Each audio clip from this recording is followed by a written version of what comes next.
general o en realidad más específico, tenemos la clasificación étnica. Bien, entonces solemos preguntar, parece algo tan básico, ¿verdad? Pero preguntamos justamente la diferencia, cuál es el mecanismo de acción entre el que es esteroideo y el que no es esteroideo. ¿Sí? Entonces, eso nos va en un grupo heterogéneo de fármacos que se encargan de inhibir a la ciclooxigenasa. ¿Y qué es la ciclooxigenasa? Una enzima nucleosomal que se encarga de transformar el ácido ribonucleico en ribosano, prostaglandina, ciclinas. Es una de las vías de la cascada inflamatoria.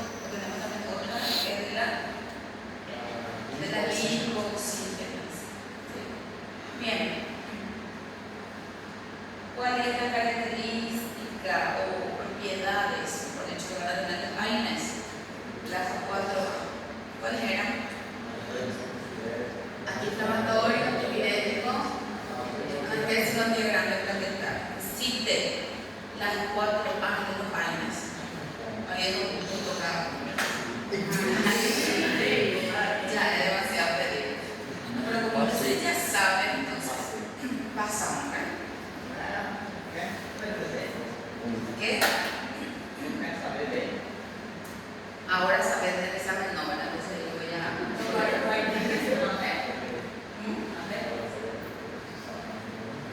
Puede ser que salga bien, o de mal. Puede ser que no salga bien. Todos los AINES sí o sí cumplen con la regla de las 4A. No necesariamente. Al paracetamol y a la dipirona, por ejemplo, también se les reconoce como no AINES, entre comillas, no AINES. ¿Por qué? Porque solamente tienen 2A. ¿Qué son? Analgésico y antipirético. No tienen propiedad antiinflamatoria. Bien.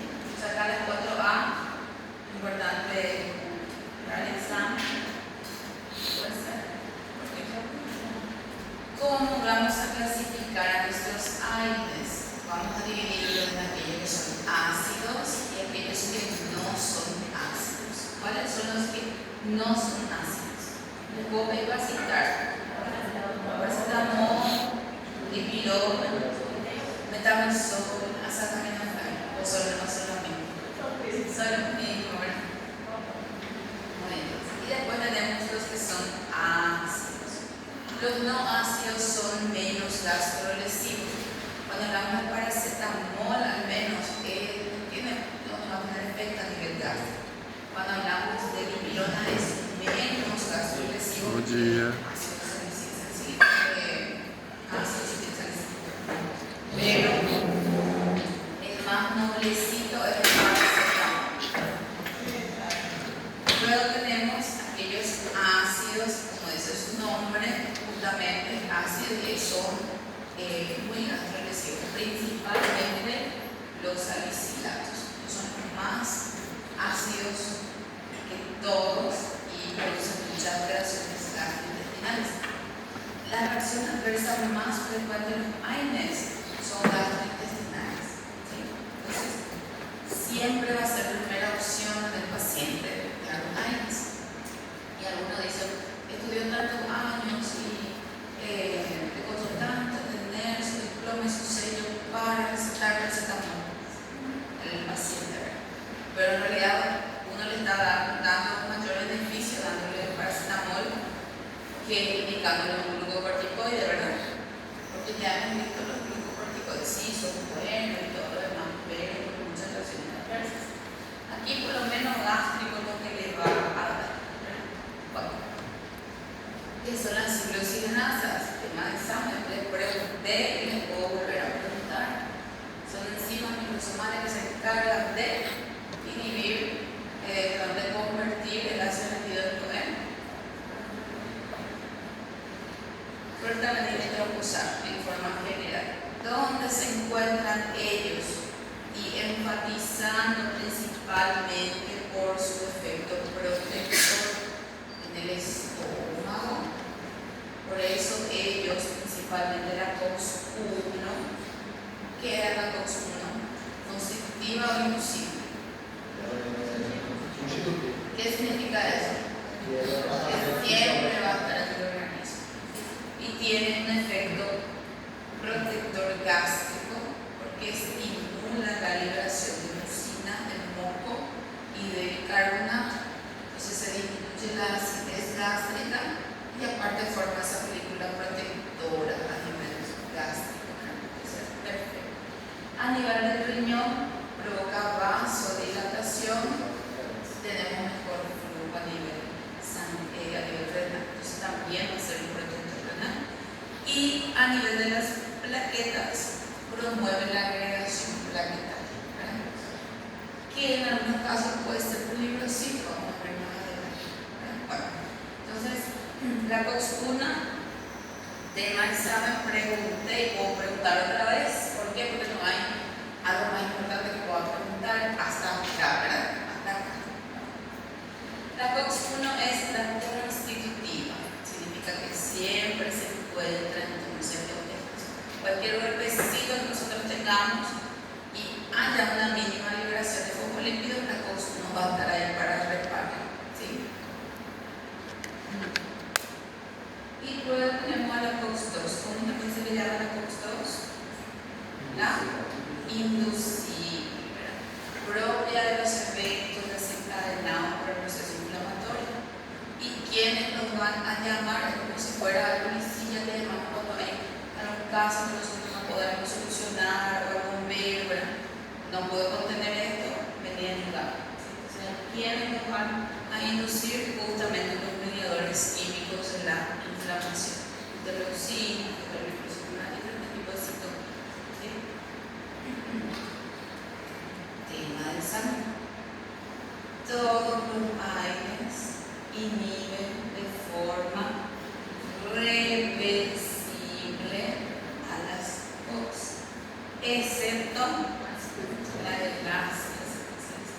Por eso que la primita es bueno para lo que le llamamos protector cardíaco, ¿sí? Porque inhibe o sea, que disminuye la agregación plaquetaria durante toda la vida de esa célula. ¿Sí? Entonces, ¿por qué? Porque es unión irreversible. Esta parte van a leer nada más en su casa un poquito más fisiopático, habla sobre la inflamación, sobre el dolor, los tipos de inflamación aguda crónica, ¿verdad? Ustedes se van a leer en su casa. ¿Recuerdan ustedes entonces que es una membrana, entre comillas, membrana citoplasmática? ¿Cuál es el componente principal de la membrana plasmática? Fosfolípidos. ¿Tenemos otro componente también? Sí, tenemos proteínas, tenemos carbohidratos,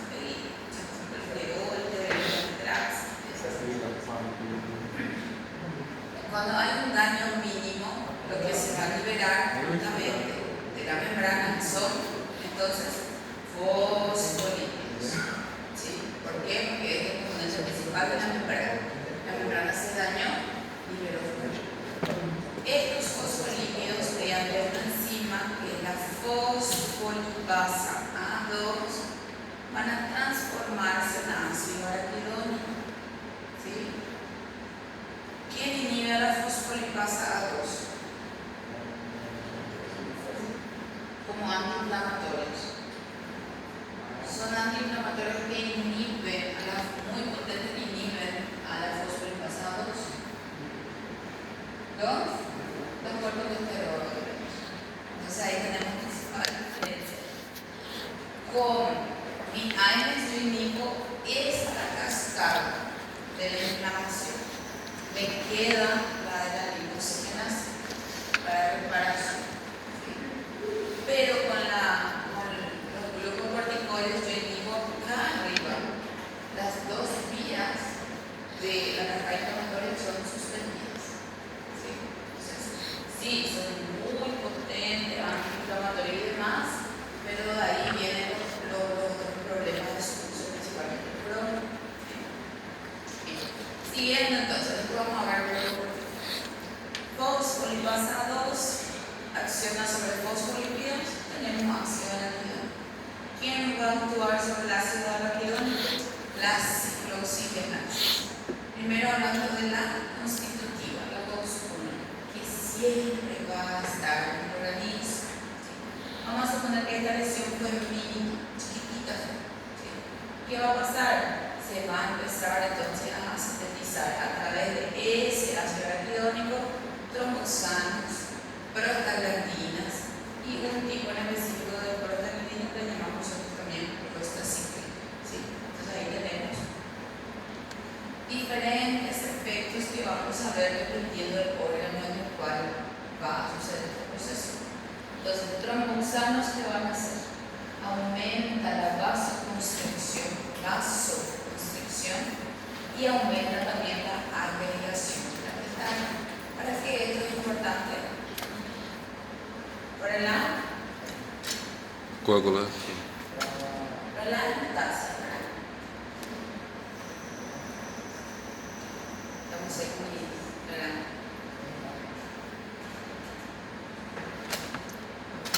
Bien.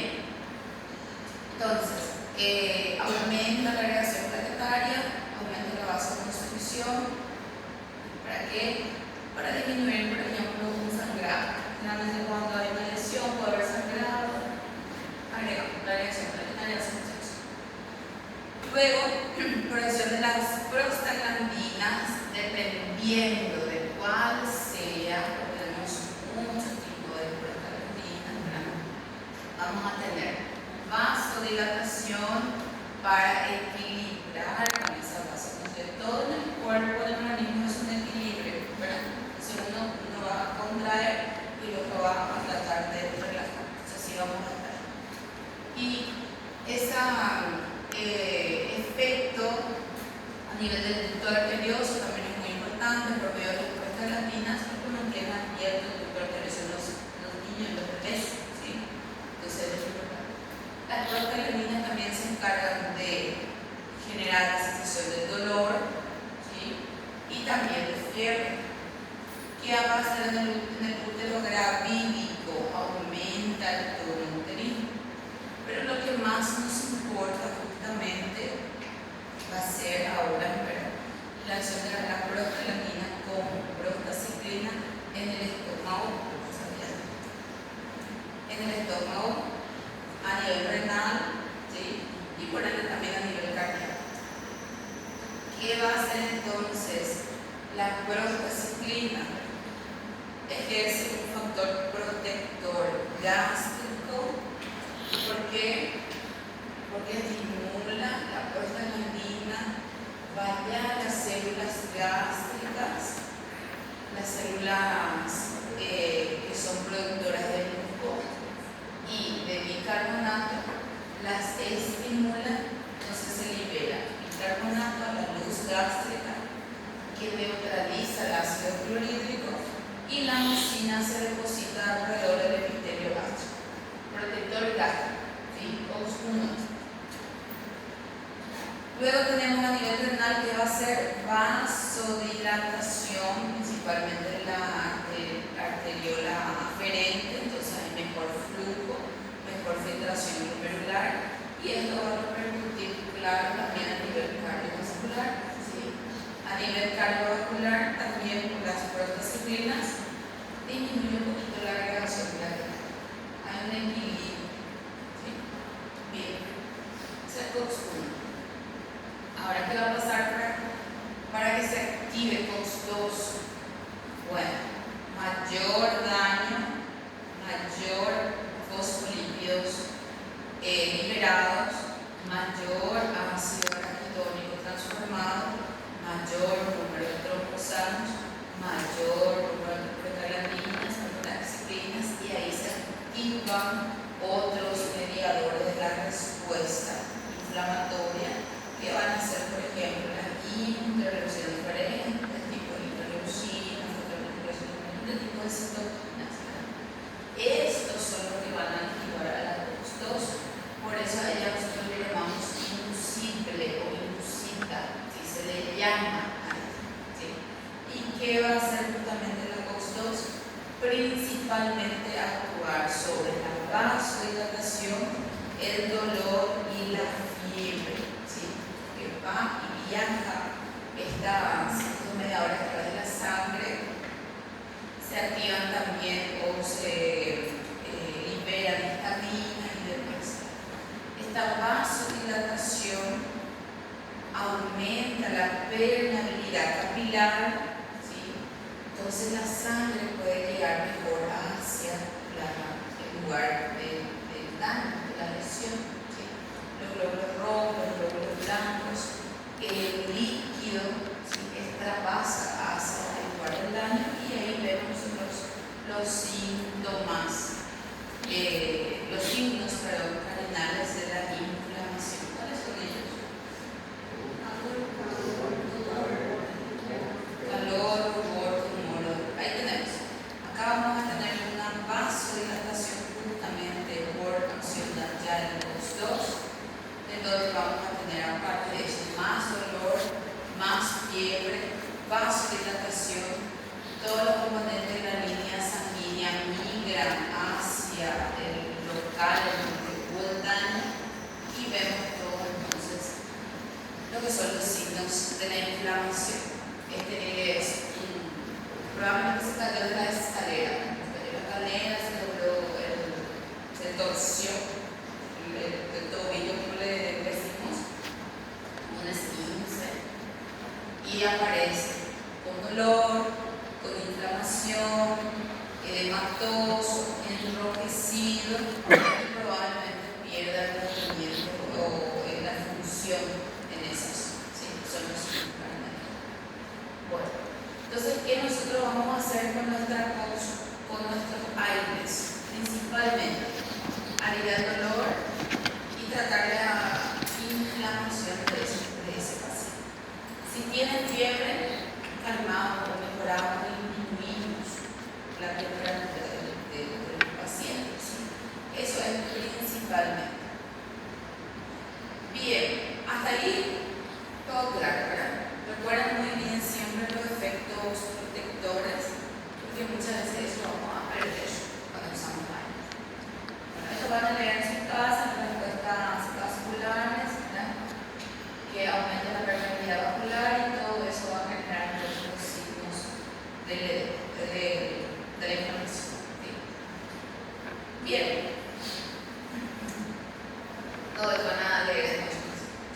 Igualmente. ¿Cómo vamos a clasificar entonces nuestros aires? Grande, ácido y no ácido. Dentro de los no ácidos, entre comillas, dice no hay eso. ¿Por qué? Porque no cumple con las 4. Solamente por eso, pero no deja de ser aire imprimible, así, oxigenasa, así. Luego tenemos los ácidos, en donde entran los salicilatos, ácido propiónico, ácido acético, oxícanos y los comicidos. Otra clasificación es selectivos y no selectivos, ¿sí? Casi todos son no selectivos y tienen la COX-1 y la COX-2.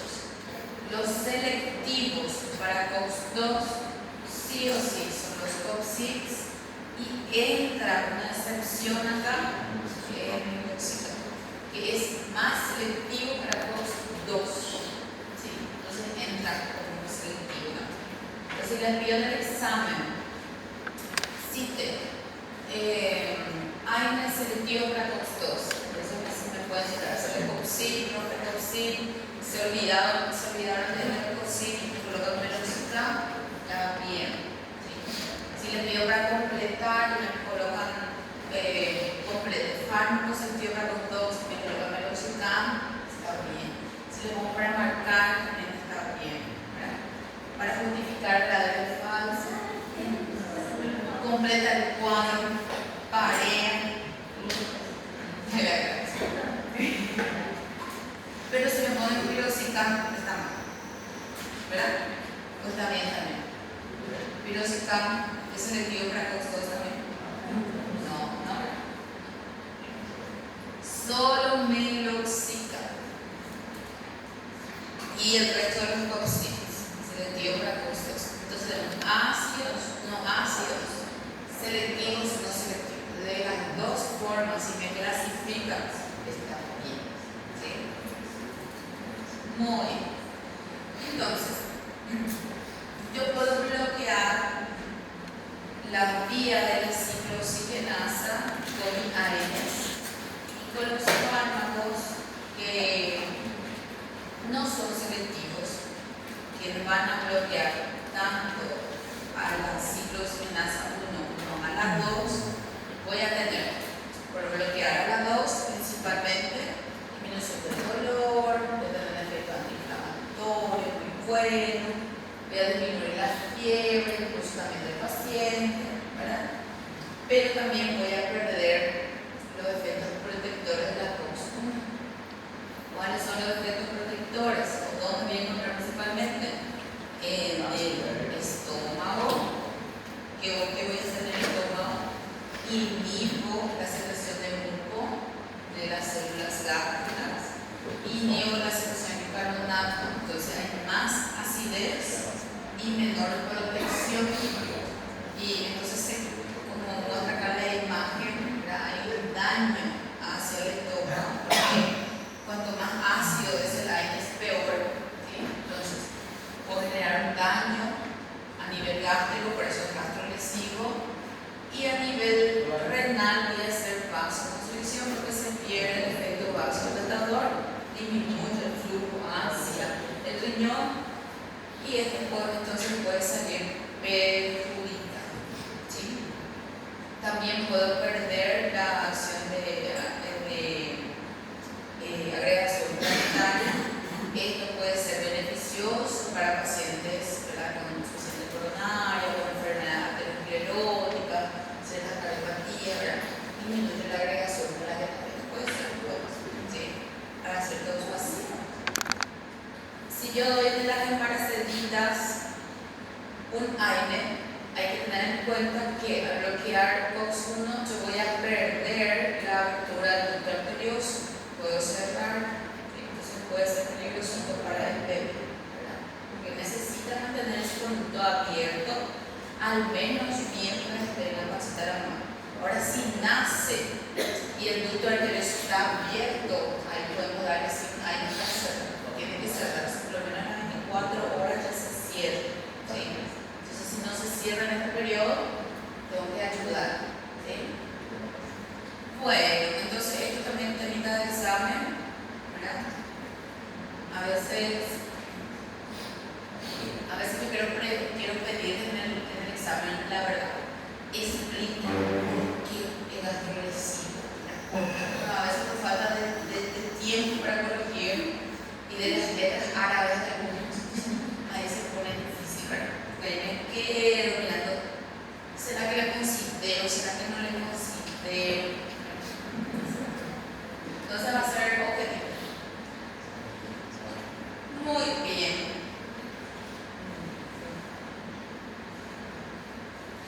Esto van a leer en su casita.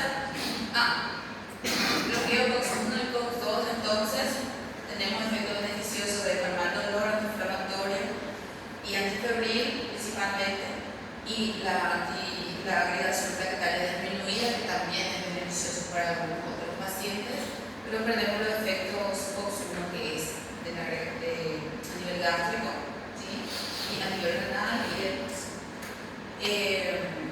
Al bloquear solamente el COX-2 tenemos un problemita de que pasar a otras pacientes.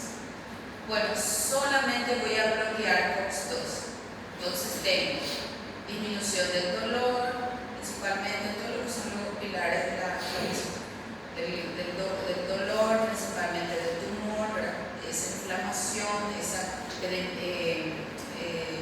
edema, ¿verdad?, se va a ver disminuido, la fiebre también va a disminuir, ¿sí?, pero la COX-1 está activa y mantengo, sí, la protección gástrica, la protección renal, pero todo ese ácido araquidónico que se está liberando por la lesión que probablemente es grande, va a recaer justamente sobre la acción de la COX-1.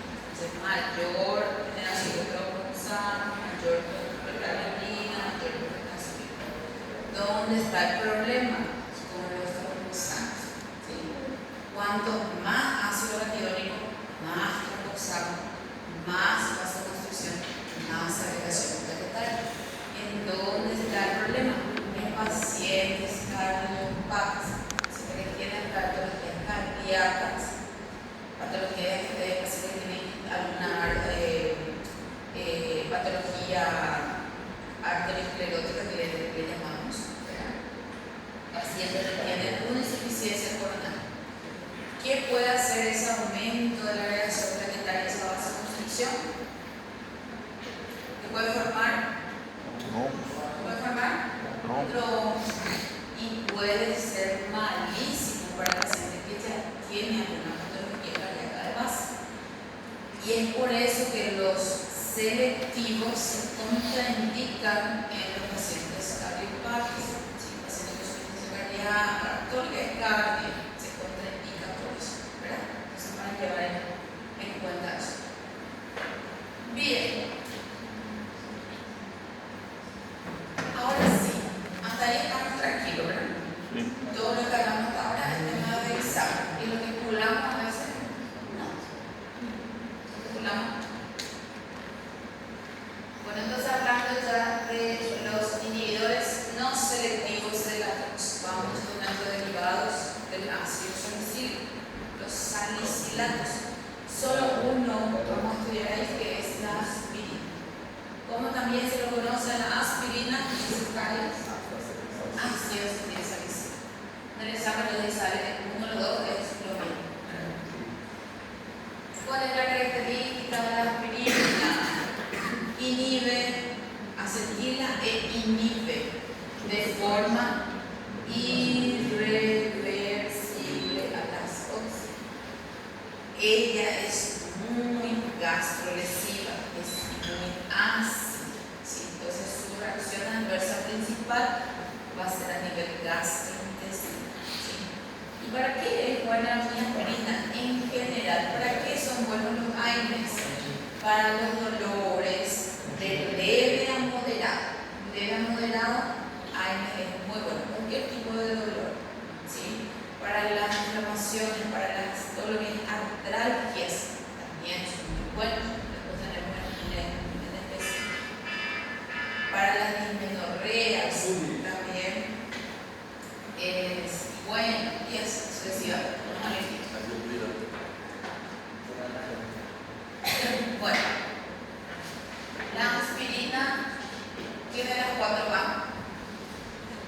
Antiinflamatorio, analgésico, antialérgico y antiregalo. Pero depende de la dosis, tema de examen. A dosis antipirética, que también suele ser la dosis analgésica, que es de 500 a 1000 miligramos, ¿sí? Justamente a esa dosis antipirética o analgésica. Tenemos la dosis antiinflamatoria, que como pueden ver es muy alta, de 4 gramos al día. Y tenemos la acción antiagregante plaquetaria, la dosis antiagregante plaquetaria. La dosis antiagregante plaquetaria es inferior a la analgésica. Generalmente le damos la famosa aspirinita al paciente como antiagregante plaquetario a partir de los 100 miligramos. 100, 125 y así vamos a ir escalando. Hay varias presentaciones de las aspirinas. Y es rico la aspirinita. ¿Por qué hacen rico ahora? Tiene que ser malo. Bueno, ahora se rico porque para que el paciente pueda tener gusto de consumirlo todos los días. Y ese es el gran problema con los niños. Todo lo que es rico, los niños les sacan menos, ¿verdad? Entonces, antes tenía la aspirina, creo que es de 80, ¿verdad? Que es, acá nosotros le llamábamos geniolito. Entonces, ¿por qué geniolito? Es una tabletita así que trae un complemento de aspirinita y la mamá teníamos fiebre, nos portábamos mal, para que te portes bien. Sí, sí, en serio. Yo recuerdo a mi mamá, qué sé yo, no, creo que íbamos a viajar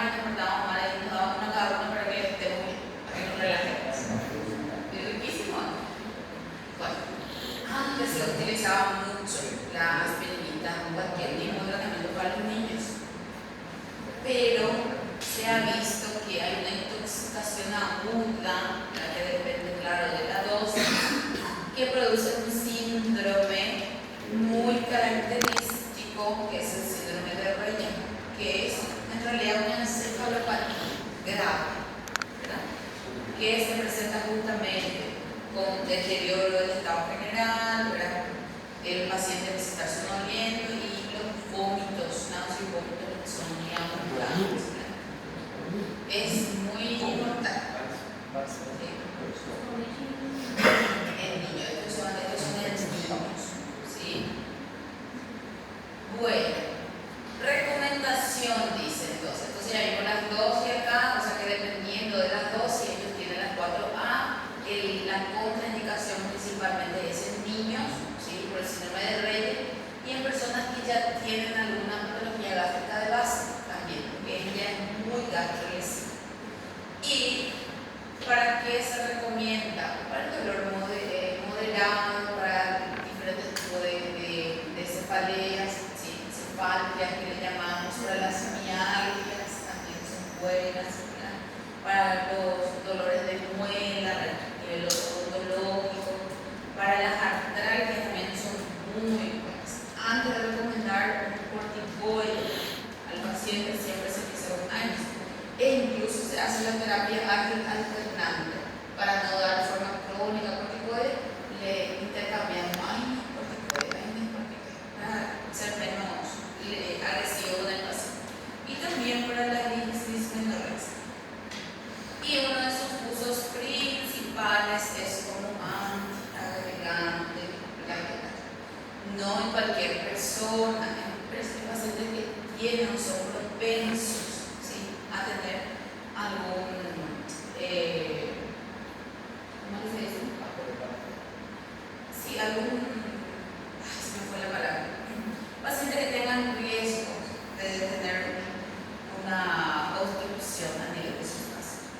Pacientes, por ejemplo, que tienen enfermedades de las arterias, que tienen arterioscopías, que tienen triglicéridos elevados, diabetes, hipertenso, cardiopata, todo lo que es cardiovascular. ¿Sí? Hasta ahí, aspirina. Van a tomar ahora aspirina cuando les duele la cabeza todos los días. Y a los niños le van a seguir las recomendaciones de la abuela de darle la aspirina. No.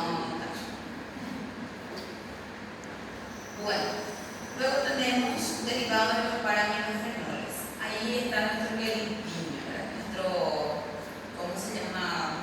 Nuestra varita mágica. Tiene el paciente paracetamol. ¿Le duele? Paracetamol. Pero paracetamol es para inflamación. No. ¿Usamos un antiagregante plaquetario? No. ¿Qué es el paracetamol? No, esto y esto. Solo eso. Bien.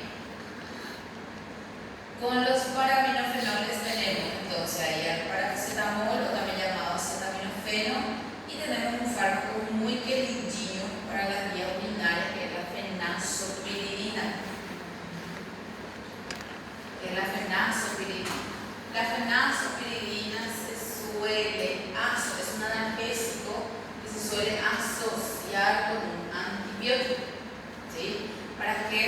Para tratar la sintomatología de las infecciones de las vías urinarias. ¿Sí? Se usa muchísimo en ITU, ¿sí? En infección del tracto urinario inferior principalmente.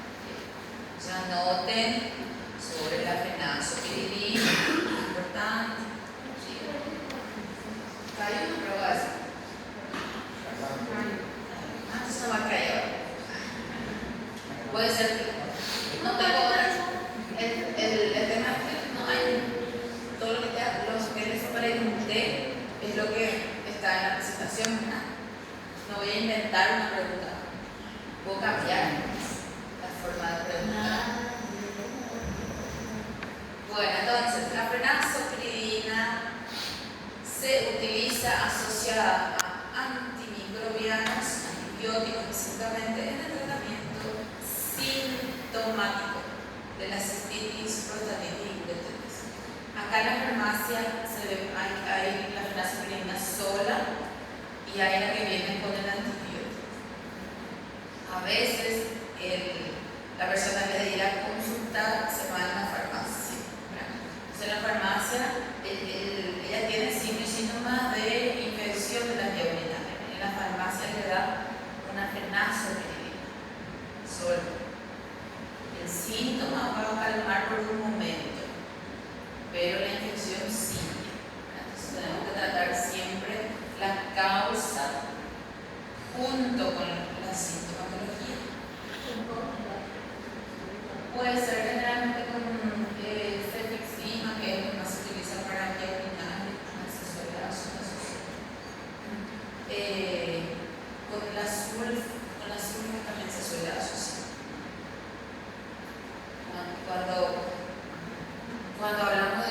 vía urinaria, ¿qué pensamos? ¿Qué bacteria pensamos primerito? Escherichia coli. ¿Ella era positiva o era negativa? Era negativa. Entonces tiene que ser un antibiótico que pueda cubrirla, ¿verdad? Bueno. A ver un poquito. Tema de examen fenazopiridina, entonces, sí. Después tenemos a mi queridinho paracetamol. Paracetamol siempre va a ser primera elección cuando hablamos de AINES para tratamiento del dolor y de la fiebre. Siempre. En los niños, paracetamol. ¿Sí? A veces dipirona también, pero paracetamol luego es el primerito. ¿Sí? Uno en adultos, ¿por qué? Porque es menos gastrolesivo. En realidad no tiene luego afectación del gas, ¿sí? Entonces no va a generar un efecto a nivel gástrico. El problema del paracetamol es un metabolito tóxico, que es el NAC, que puede originar una intoxicación hepática dependiendo de si superamos la dosis de 4 gramos diarios. Pero esto es muy relativo, porque hay pacientes que con menos dosis diarias ya se intoxican. Entonces depende mucho de la idiosincrasia del paciente. O sea, que del grado de metabolización que va a tener el paciente, de absorción, metabolización y eliminación del fármaco. Entonces eso es independiente ya del paciente. Tenemos diferentes tipos de presentaciones. No es antiinflamatorio, es analgésico y antipirético. Tiene metabolismo a nivel hepático y su metabolito tóxico es el NAC. N-acetilbebenzoquinonidina. Más cariñosamente NAC, le vamos a llamar. El examen la vamos a llamar NAC. Pues si quieren escribir todo, también acepten. Incluso le doy un punto más. Escriben todo. Pero en serio. Si se toman el tiempo de escribir todo, me quito el sombrero y le doy un punto. Gracias. Muy bien. Eso es sobre el paracetamol. El paracetamol no tiene efecto antiagregante planetario. Es bueno también para las mialgias, para los dolores musculares. Y la aspirina también, pero es antiagregante planetario. Entonces, el paciente que tiene dengue, ¿cuál de los dos le van a dar? ¿Aspirina o paracetamol? Paracetamol. ¿Por qué no le van a dar aspirina? Porque es antiagregante planetario. ¿Qué pasa en el dengue? Están muy disminuidos. Eso es uno de los casos. Bueno, después tenemos la dipirona. Con la dipirona, ¿cómo también se le llama la dipirona? Metamizol. Está enorme taller. ¿Sí? Ellos podemos utilizar también como analgésico y antipirético preferentemente. Y es menos gastrolesivo que la aspirina. No que el paracetamol. ¿Sí? Es a llevar en esos son los no ácidos. Paracetamol, dipirona principalmente, y no se olviden de la familia del paracetamol, la fenazopiridina. Paracetamol y acetaminofén es lo mismo, son lo mismo. Sí. Y dipirona y metamizol son lo mismo. Y ácido acetilsalicílico y aspirina sí son lo mismo. Pero si quieren más saber si saben. A veces confunden, ¿verdad? Bueno, y acá tenemos mi AINE ideal, que tiene las 4 derivadas de los ácidos propiónicos. Mi famoso ibuprofeno, ketoprofeno, naproxeno. Por lo menos 3 tienen que saber para cita. Hay que le pida cita. Cita derivado del ácido propiónico, cita derivado del ácido acético, cita oxicams, de POPDS, porque son 30 abiertas y 10 cerradas. Quiero decir 30 cerradas. Ahí no me confundí.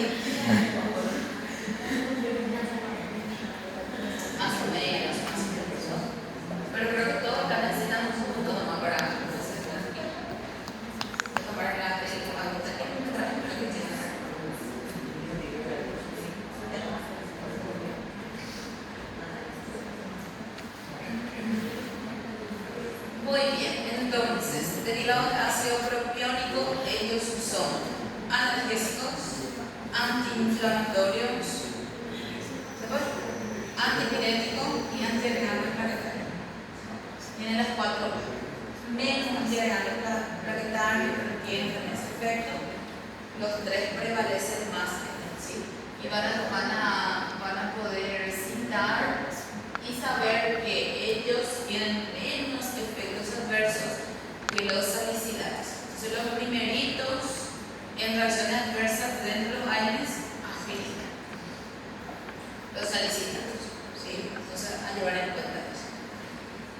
Y acá entramos mi querido niño que pregunto y preguntaré y seguiré preguntando, ¿verdad? Derivado del ácido acético. Dependiendo de la familia, indometacina, ketorolaco y diclofenaco. ¿Por qué?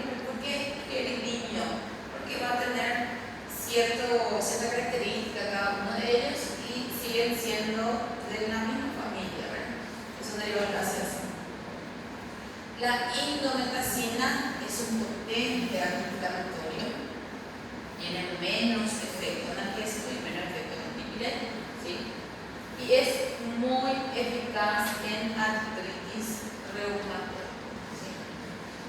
Todos los AINES son muy buenos, recuerden, en todo lo que son artralgias, ¿sí? Todo lo que son patologías de las articulaciones, ¿sí? Bursitis, tendinitis. Hay que llevar en cuenta, ¿verdad? Hay que llevar, y en la gota incluso algunos son glicosúricos, ¿sí? Va a disminuir el ácido úrico, es muy bueno para tratar la inflamación, ¿sí? El caso de la inmunoglobulina no es glicosúrico, pero otros sí pueden ser. Se utiliza mucho en enfermedades reumatológicas, los AINES. Siempre son primera opción antes que el corticoide, ¿sí? Incluso se hace la terapia alternante, recuerden eso.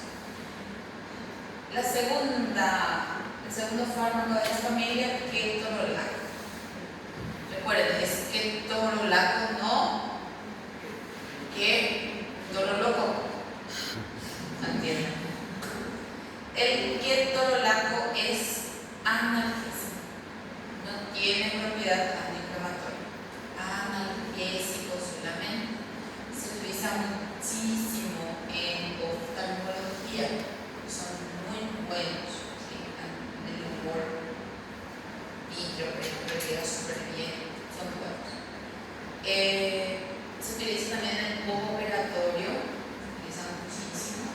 Y dicen que dosis mayores a la morfina, ¿sí? Tiene el mismo efecto analgésico sin producir los efectos a nivel central ni alusión que genera la morfina. Entonces, espectacular es mi ketorolaco, muy eficaz entonces en dolores postoperatorios, potente, analgésico, se utiliza mucho en todo lo que es preparados oftálmicos, y dosis mayor a la morfina tiene igual efecto analgésico, pero menos acción y menos acción sobre el sistema nervioso, ¿sí? A llevar en cuenta eso. También tiene metabolismo hepático y se excreta a nivel renal como todos los AINES, con casi todos ellos, ¿sí?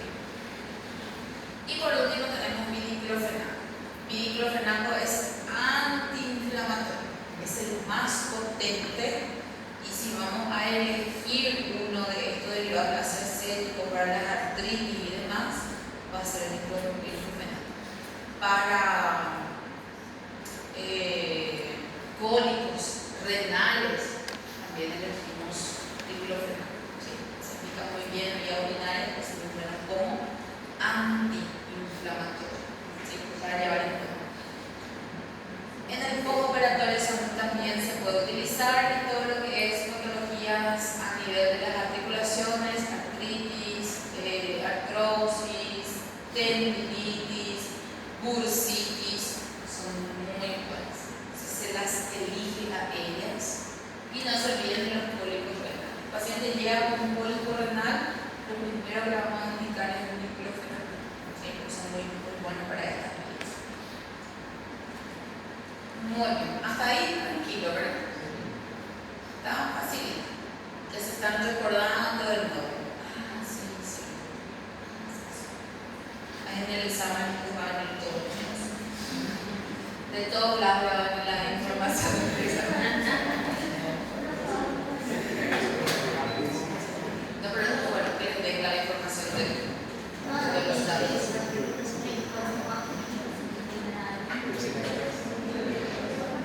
¿Otra vez?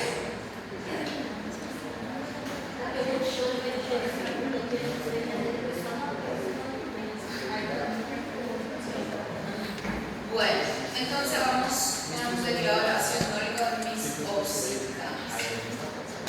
El oxidante que me interesa es el meloxicam. ¿Sí?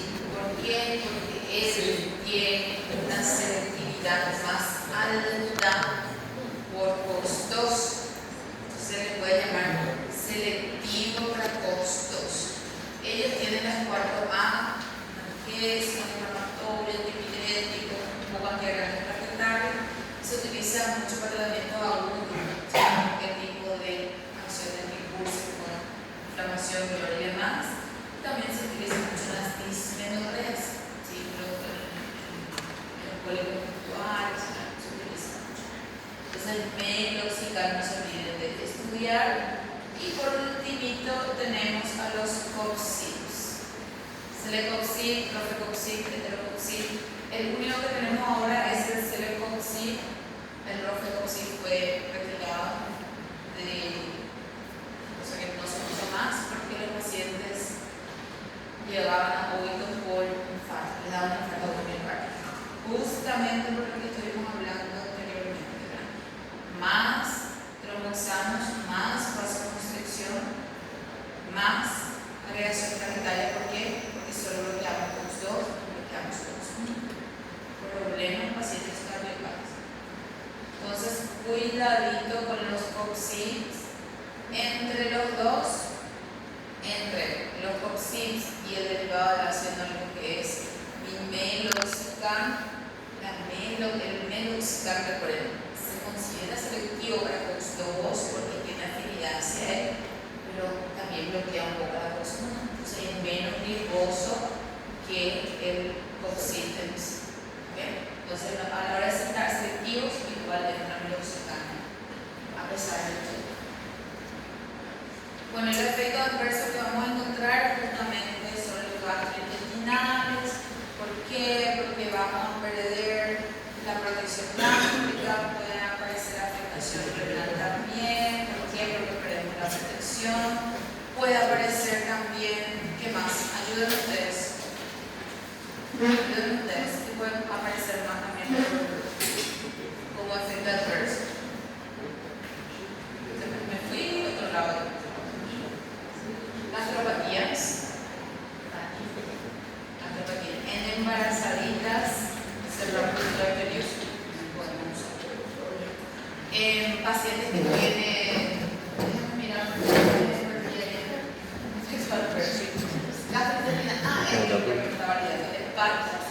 la hepatotoxicidad principalmente con el paracetamol.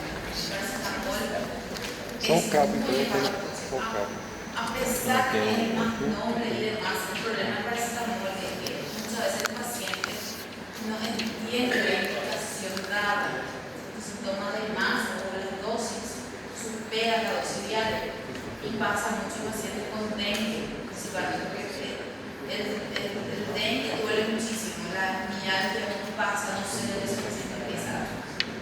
Y antes de salir del dengue ya entra con una hepatotoxicidad, problemones, por eso es muy bueno aplicarle siempre al paciente. Muy bien. Entonces, efecto adverso es parasita, ¿sí? Y después tenemos los diferentes tipos de dolores que podemos tratar. Si es que solamente usamos paracetamol, dolor de origen no inflamatorio. Y así tenemos los ácidos que pueden leer nada más en su casa. Y todo un resumen del resumen. Este es el efecto adverso que quiero que lean.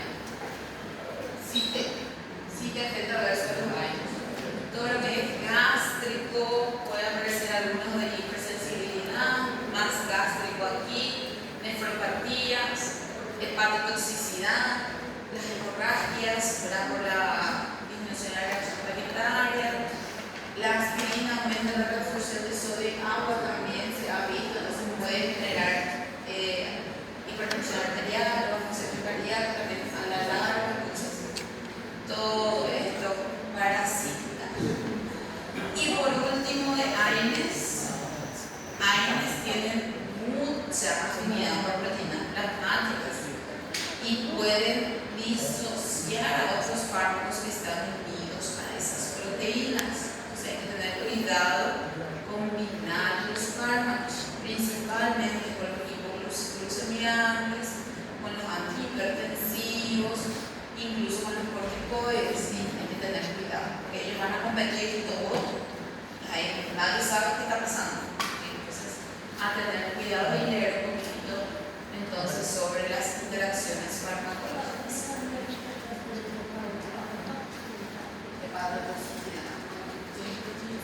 ¿Por qué por acumulación consume paracetamol?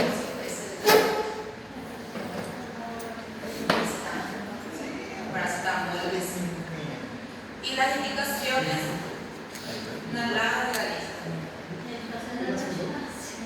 Indicación y efecto adverso. Ahí sí que no les voy a considerar todas. Ahí les ponen indicaciones de uso de los AINES, indicación terapéutica de los AINES, o efecto adverso de los AINES. Me colocan dos. No, miren lo que hay. Para que me coloquen dos, no le voy a hacer tres. Algunos casos voy a considerar dos, cuando es muy difícil, si hay dos meses. Pero incluso le voy a poner 8. Bueno, eso es de AINES. Y no se olviden de leer los casos clínicos. Vamos a leer otra vez incluso los casos clínicos. Un hombre de 65 años tiene diabetes mellitus. Llega con dolor precordial, naturaleza opresiva, sofocante, con irradiación al cuello y mandíbula. Ustedes ya vieron un infarto agudo miocardio. ¿Infarto agudo miocardio también? ¿Todavía no? Cardio, ahora sí.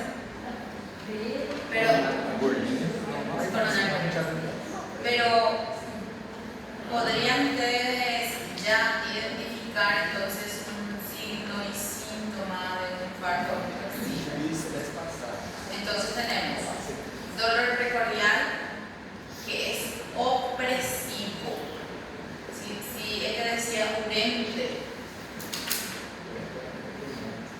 pensamos, sofocante y este es el típico, ¿verdad? Irradia a cuello y mandíbula, solo faltó decir, solo faltó decir el lado. ¿Qué lado? Izquierdo. Ahí está. Entonces ahí pensamos, problema aquí. Ante la sospecha de un infarto o miocardio, se realiza el electrocardiograma que muestra desniveles del centro de salud. Y los estudios laboratorios evidencian elevación en enzimas cardíacas. Confirmamos el diagnóstico del infarto. Le vamos a dar una serie de fármacos para su tratamiento. ¿Cuál de ellos vamos a incluir y por qué? ¿Por qué? ¿A qué dosis? Dosis inferior a la analgesia, dosis baja. Muy bien. Cuando hablamos de dosis baja, hablamos de 100, 125, 150, así más o menos se mantiene. El de 80 ya no se baja. ¿Cuál es el objetivo de utilizar dicho medicamento en el paciente mencionado? ¿Inhibe solo la COX-2? No. ¿Inhibe solo la COX-1? No. ¿Por qué analgésico? ¿O por qué? O sea, es analgésico sí, pero ¿por qué va a usar el paciente? Porque tiene actividad antitrombótica. ¿Por qué actividad antitrombótica? Porque tiene plaqueta. Parece chiste, pero no es.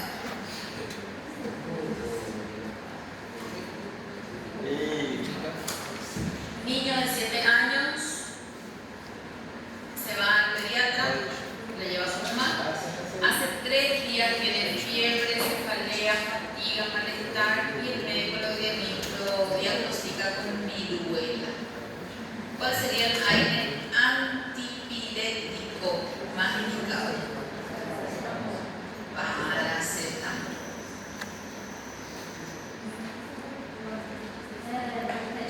¿Por qué no le vamos a dar un ketorolac? Porque es analgésico. ¿Por qué no le vamos a dar un celecoxib? Un niño, diclofenac, diclofenac, antiinflamatorio. ¿Y ahí que te pide? Antipirético. Ácido acetilsalicílico en el niño. Síndrome de... Síndrome de Rett. Paracetamol es más eficaz. ¿Cuál de los siguientes es considerado un inhibidor selectivo? Celecoxib. Sujeto de 54 años se encuentra en tratamiento hace 2 semanas por úlcera gástrica y va al médico para que regrese el medicamento porque tiene dolor de cabeza, dolor muscular para hace 3 días. ¿Cuál de los siguientes fármacos sería el más adecuado para controlar estas molestias? ¿Y por qué?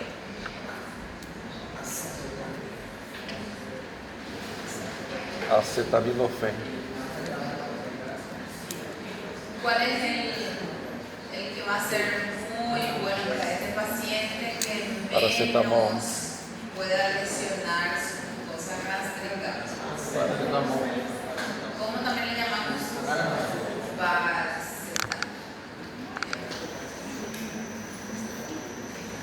Niño de 5 años de edad, síndrome de Rett.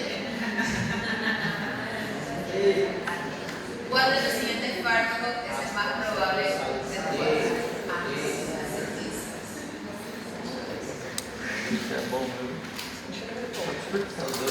El uso prolongado de algunos AINES. Atienda un ratito este. Atienda un ratito. El uso elevado, prolongado de algunos AINES a dosis elevadas de manera crónica a nivel del tracto gastrointestinal. ¿Cuál es el efecto adverso más frecuente? Alergia alta o también puede ser dispepsia. Pero si les pregunto, el uso prolongado de algunos AINES a dosis elevada de manera crónica, ¿cuál es el efecto adverso a dosis elevada más frecuente? Y le coloco todas sus correctas. Una opción acá de A, B, C, D, E, F, todas son correctas. ¿Hemorragia alta? Sí. ¿Dispepsia? Sí. Recuerden que le dije del ácido salicílico, razón de sodio, juntamente agua, presión cardiovascular, hipertensión arterial, hipersensibilidad, sí, algunos pueden dar, y disminución de tramo glomerular por los biopos. O sea, todos pueden ser. Bueno, paciente de 15 años tiene dengue. ¿Cuál le vas a dar? ¿Cuál le indicarías? Paracetamol. Y otro también que tiene dengue, ¿cuál no indicarías?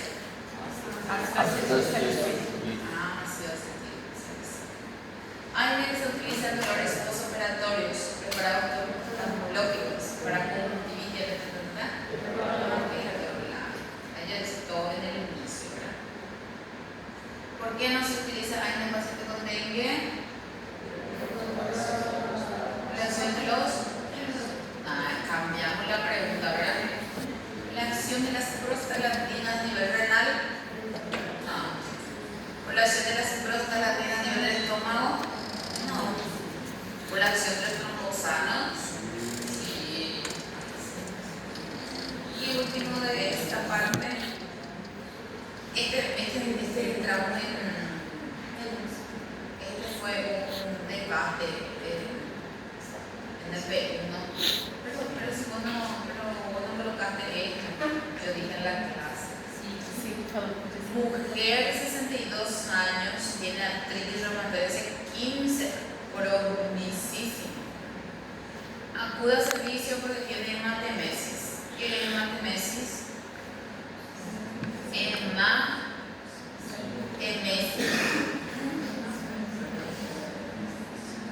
Eso en el vómito. Hematemesis en varias ocasiones. Gol. ¿Qué significa hematemesis? Sangre en.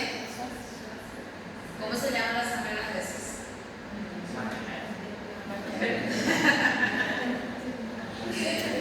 Beleda. Busquen un poco de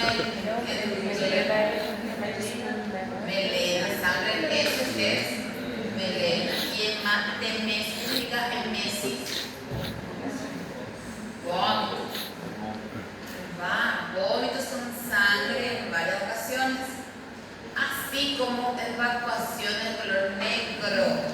Ahí sí tenemos nosotros sangre en las heces. Toma por lo regular un medicamento para controlar el dolor, pero no recuerda el nombre. Se realizan los endoscopía y manifiesta una úlcera gástrica. ¿Cuál puede ser el causante de este cuadro? Ahí le colocamos un selectivo COX-2 que probablemente no le causaría, y les puse otra opción de piroxicam. ¿Y cuál entonces va a ser? Si les coloco ahí abajo piroxicam. El piroxicam. ¿Por qué el piroxicam? Porque os outros não Porque estavam no es não. Justamente le coloqué el piroxicam para que no se confunda con el piroxicam.